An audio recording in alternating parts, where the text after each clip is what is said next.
What video games show that graphics truly aren't everything? RimWorld. Endless possibilities for your floating head and torso colonies. And even losing is fun. I have fond memories of an early colony where everyone got wrecked by a herd of angry elk after a hunting trip went horribly wrong.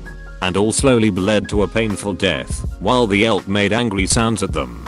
One guy even managed to get back up, giving me hope, but promptly collapsed before he could bandage anyone. My next colony was strictly vegetarian. I recently convinced my friend to get the game because of the multiplayer mod. We had it rough. Multiple lost colonies, etc. Then we had our one good colony. All of our mods worked together. It didn't desync much till the one disastrous day when the toxic fallout struck right after winter ended. We starved for weeks, slowly killing off what little tamed animals we had, rationing food, etc. All hope was lost. We started to discuss which colonists could be eaten for the good of the group. Then we heard the dinner bell. Raiders turned up to attack us, kept us fed for another week. Then we had to kill off all but one colonist who eventually succumbed to the monstrosities we committed and dazed off into the toxic fallout, never to be seen again. Dwarf Fortress and Nethok are the classics. Crusader Kings 2 is just a map of Europe. Pretty much everything Seth Cinch the YouTube reviewer like. Underrail and Near Scavenger come to mind, are slightly more modern examples. Hey people. Today I'll be reviewing a game in the most hilarious and offensive manner possible. In Vemost. Heroes of Might and Magic 3 and Master of Orient 2. Both very dated graphics, but stand the test of time. Still very playable today, and best of all, they can run on almost any PC. Also add Civ series to the list. Edit. I advise you all to check out /r/heroes3 for more HOMM3 discussions. Had to scroll way too far to find HOMM3. To anyone checking it out, make sure to get the GOG version instead of the Steam ripoff version. My man, I miss playing it. Get the GOG version. HD mod in the fan expansion Horn of the Abyss. It's still the best turn-based strategy game ever made. Baba Is You. Game looks like literal Microsoft Paint, but is honestly one of the best puzzle games I've ever played. It makes my tiny dumb brain hurt. Age of Empires. Wololo. Roses are red. Wololo. Roses are blue. Roses are red. Violets are blue. Wololo. Now roses are too. Star Wars Battlefront 2nd, 2005 classic. Watch those wrist rockets. For the Republic. Super Battle Droid. Take him down. Just like the simulations. Grenade. Oregon Trail comes to mind. That said, I would love a high-res open world survival version where you trekked across a huge procedurally generated landscape with only your wagon of supplies and your wits to see you through to the end. Try The Long Dark. It is literally a game where you are dropped into the Canadian wilderness and need to hunt, scavenge etc to survive. Map is massive also. Great game. Hatchet the game. Thomas Was Alone. I was really hooked from the very beginning. I have never before had such strong feelings for geometric shapes. One of my all-time favorite games. Wow, totally forgot about that game. What a fantastic game. It was the perfect example that you can take the most primitive and minimal shapes and imbue them with personality, story and feelings. Definitely, it's my go-to game when I need to show my students that it's not about what tools you use, but how you use them. Kinda breaks that mental block they always have that they need the most insane looking models and throw it in Unreal and add lights everywhere and crazy mechanics. Roller Coaster Tycoon. I want to go on something more exciting than merry-go-round 1. Just looking at your mum makes me feel sick. Your mum was a really great value. I'm not paying that much to go on your mum. I can't afford your mum. Your mum looks too intense for me. Factorio. Tetris. I think this is the text of this question. And the eternal counter to the better graphics arms race. Tetris with RTX. You joke. But a Tetris Effect follow-up with RT would absolutely slap. I love Tetris and love video games.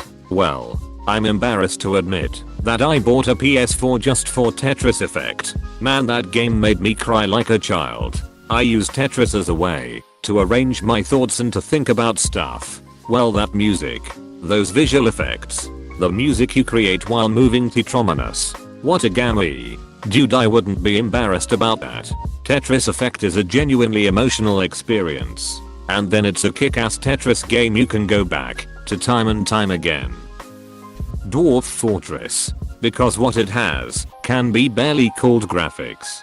People really don't get what an impressive thing Dwarf Fortress is. It's a game that's been almost constantly in development since 2002. 18 years of development. It's a man's literal life work put onto the internet for all to enjoy. Which is crazy to me. It's like Sistine Chapel that you can beam into your living room for free. Oh damn. Maybe I should try this game. It's quite good, but the learning curve is extreme to say the least. You mean the learning wall? Mountain Blade Warband is one that comes to mind for me. High graphics, holographics. Jeremus is the same friend to us. Jeremus has been knocked unconscious by Roderick Tribesman. Full gear. High stats. Always first knocked out. God bless your soul, Jeremus. To the Moon. Such an incredible game. The only thing lacking in this game is the graphics and the gameplay itself. It's more of a visual novel. The story is fantastic and this is the only game most I have ever bought. If there is anyone out there that hasn't played this and have a few hours to spare, please give this a shot. I could never recommend this game enough to do it justice. Its sequel, Finding Paradise, is my absolute favorite game. I was an emotional train wreck by the time the credits rolled, and I mean that in the best possible way. Of course I loved TTM as well. I really need to go play Finding Paradise. I'm afraid it will destroy me with tears like the first one did. Everything's Alright still gets me when I hear the song. Laura Shigehara sings another song at the end of Finding Paradise, so definition be prepared for that. Baldur's Gate 1 and 2. There's a reason both of them consistently show up near the tops of best RPGs ever lists. The writing, characters, sense of exploration, scale and player agency is fantastically done. Baldur's Gate 2 was the OG AAA RPG. It was absolutely massive, and I sank probably hundreds of hours in this game, and its shitty 324 discs install. The arcane rules of AD&D didn't make any sense to me at the time, but it didn't matter. Also it was ruthless. Sure hope you saved before entering every room. Super Hexagon. Papers, Please. Papers, Please wouldn't be half the game it is if it didn't look as good and captivating as it does. The graphics make the game. One could argue that statement fits to most Lucas Pope's games. On that note, Return of the Obra Dinn is a masterpiece and I recommend checking it out. Yeah, I was about to say Pages had relatively excellent graphics for what they were. It would be almost unplayable if it was ASCII art, I'd say. Oblivion. Hardly anyone talks about the graphics because we're too busy laughing at the NPC dialogue. Stop right there. Criminal scum. Faith. It showed that a horror game can still be terrifying even in 8-bit.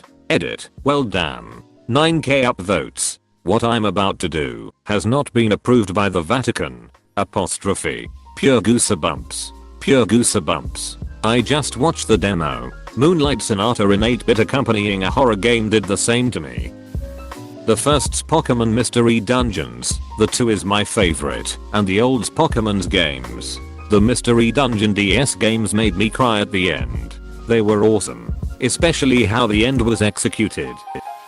RimWorld. Edit join us at r/RimWorld. Amazing game.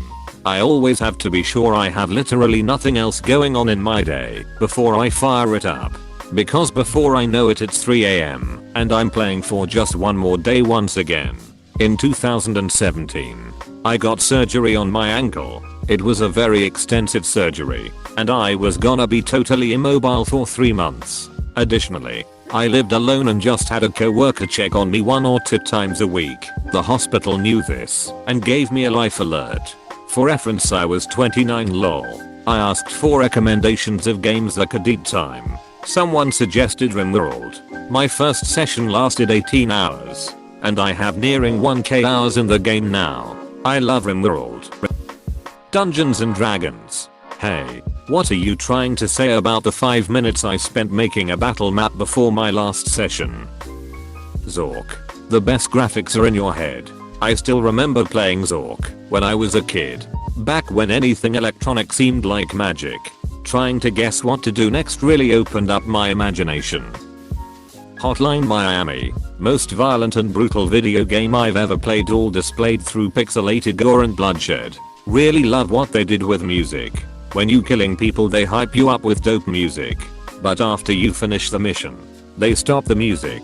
So you can focus on the aftermath of your massacre. And you need to passing all the dead bodies you just killed to complete the quest. Yeah, and the series is at least consistent about its views of violence. It's a thrilling life or death situation of rage and euphoria until you've got to stop and look around to see what you've done. Pokémon Mystery Dungeon. Despite the graphics, there are some damn beautiful and heart-wrenching scenes. Undertale 2. I remember playing Pokémon Blue Rescue Team and being surprised when the town executed Order 66 on my team. Team Fortress 2. That game is over 10 years old probably and still has a dedicated community, including me. To be fair, the cartoony visuals help it age pretty well. It's artistically well executed, so it's already more appealing than 90% of games out there anyway. Games nowadays want to push realism, as if it always means beauty. But for me the real charm is in the art style. I swear to God, if I see a single skin pour on heavy TF2 I will ship and come in anger. The Sims 2. Haven't seen anybody say it here, but that game slaps. I just mentioned it, but Sims 2, it's my favorite Sims game.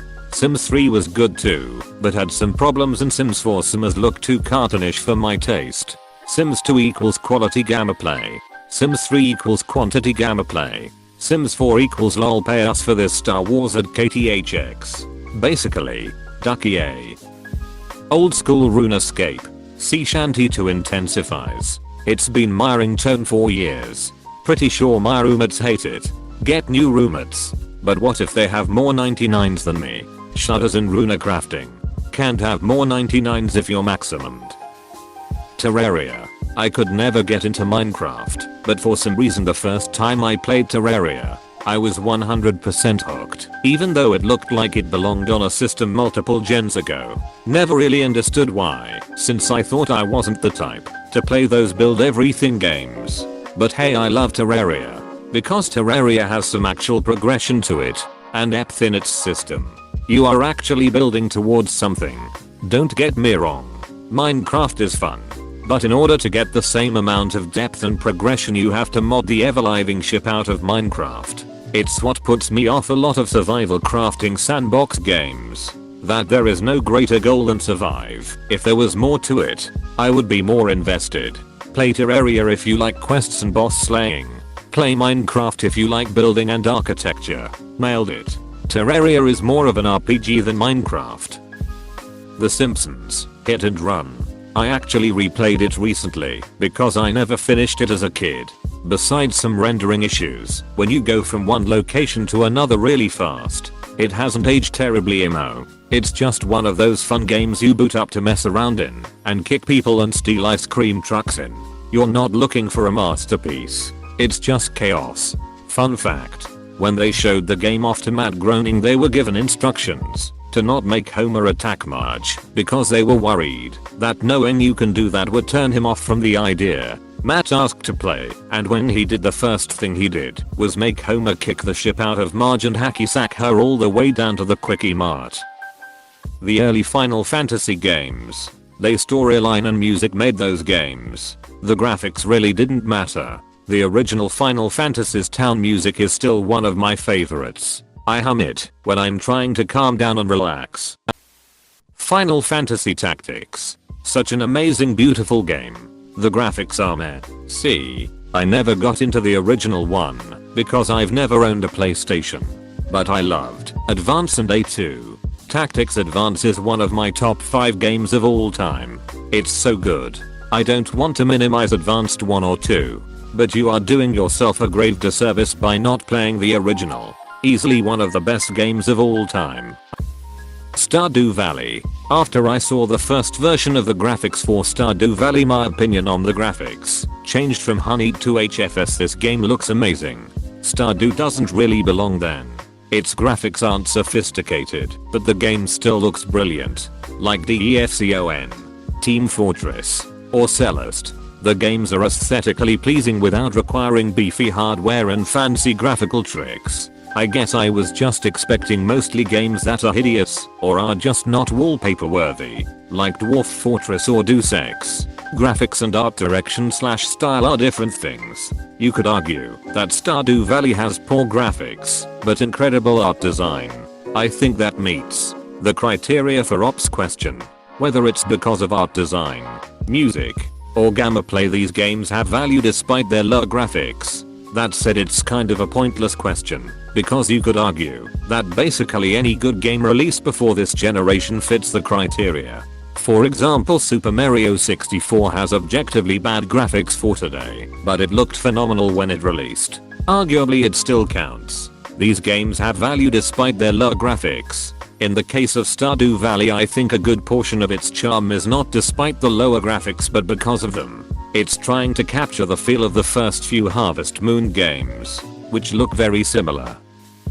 Fallout New Vegas looks really dated by today's standards, but the game is just as fun as it's ever been. Even when it came out, it was a bit ugly. Best game ever. Yeah, I don't think any of the Fallout games, without mods, have ever been considered top tier when it comes to graphics. I feel like the ugliness is part of the charm of those games. Fallout 4 still looks pretty to me. There's something about F4 that just feels off. Some parts are really beautiful, others look like shit. I really can't stand being in the city area for too long. Just makes my eyes hurt. Undertale. I have the art book for that game, and there's an interesting section about how the main character's design intentionally looks bad to lower your expectations for the rest of the game. That's a book I should look for. I was never a rabid Undertale fan, but I've really admired Toby Fox's approach to game making, and I'd love to read more about the perspectives behind his choices. #GALAGA. Call me old fashioned, but I still like it. Look me in the eye and tell me you don't grin like a comic book villain when you get that double ship. That man is playing Gallagher. He thought we wouldn't notice but we did. Apostrophe. Minecraft. Not a fan myself, but if anything does it's that one. Edit. I've never played it myself, and generally referring to the vanilla copy. A lot of you saying it's good with mods and such, but that's also not base copy. Yes. Best selling video game of all time with over 200 million copies sold proves that. Isn't Tetris the best selling game? Tetris is a game with the single most ports, remasters, and spin-offs. Sure it's not Skyrim? /s. I don't know, there are at least 76 Fallouts so. Contrap. Pokémon original on Game Boy. GTA Vice City. Mayfair 1. NFSU 2. Driver. Many old titles that are still awesome to play. Vice City has the best atmosphere. I never got to finish it, but dicking around was too much fun. Papers, Please. Great game. Very little graphics. Glory to Arstotzka. Civ 2nd. Tetris. Man. Civ 2nd. What a game. That takes me back to my teenage years. Most of the good ones. Style. Graphics. Ultra HD 4K super hyper realistic graphics does nothing if the game is garbage. Take something like Persona 5. Cell shading. Super stylish and has thematic choices that ring down to the menu UI. Awesome game. Graphics aren't even fancy, but they get the job done and are a blast to look at because of how visually well designed they are. I was thinking something along the same lines. Graphics and style are totally different. Ooblets just came out, and it's super simple graphics, but the style is so cute and constantly squealing at the game, and it makes it so much better to play. Tony Hawk, Pro Skater for the PlayStation 1. OHH boy, do I have good news for you. First game I've paid full price for in probably a decade. 100% worth it. The remaster is amazing. Binding of Isaac. Not only is it fun, but it has so much replayability. I would argue that The Binding of Isaac has great graphics. A dark room. You awake in a dark room. What do you do? Please like and subscribe if you enjoyed this video.